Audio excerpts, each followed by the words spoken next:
అమ్మా నోరు మూసుకొని రూమ్లో ఏదైనా రాడ్డో కర్ర ఉందేమో చూడు.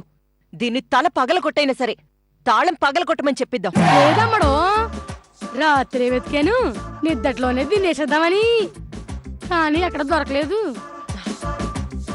ఒసే రాజేశ్వరి,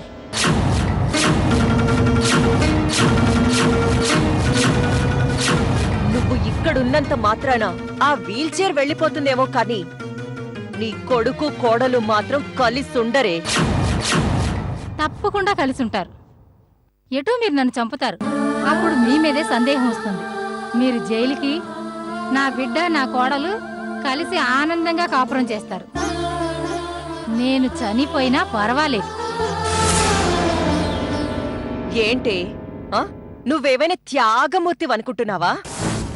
నిన్నొక్కదాన్నే కాదే, ఇంట్లో అందర్నీ చంపి నా మొగుణ్ణి, ఈ ఆస్తిని నా చెప్పు చేతల్లోకి తీసుకుంటా. చూస్తూ ఉండు.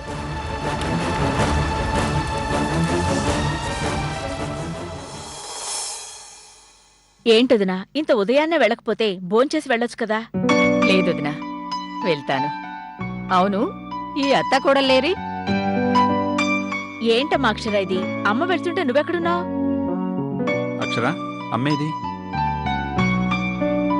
పెద్దమ్మా, పెద్దమ్మా, జానకి ఆంటీ వెళ్ళిపోతున్నారు, తొందరగా రా.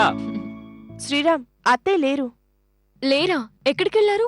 అది గుడికెళ్ళింది. లేఖ గుడికెళ్ళిందా?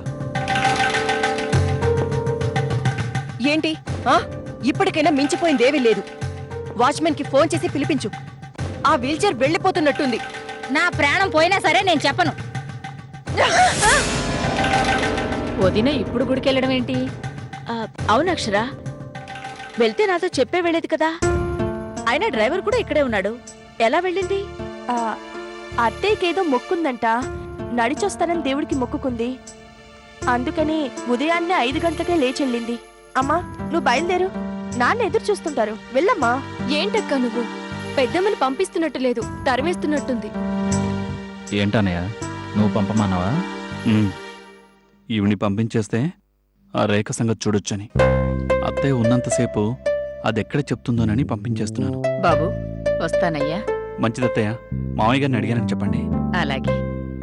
పెద్దమ్మ, రాజేశ్వరి అత్తయ్య వచ్చాక వెళ్ళొచ్చు కదా. మళ్ళీ అత్తయ్య వచ్చాక నేను లేకుండా పంపించారా అని తిడతారేమో. ఏం తిట్టదిలే లేఖ, నేను చెప్పానుగా, పర్వాలేదు. అమ్మా, నువ్వు బయలుదేరు. శేషు, అమ్మని జాగ్రత్తగా తీసుకెళ్లి కారులో కూర్చోబెట్టు. అక్షరేంటి ఎప్పుడూ లేంది వదిన్ని తరిమినట్టు పంపుతోంది?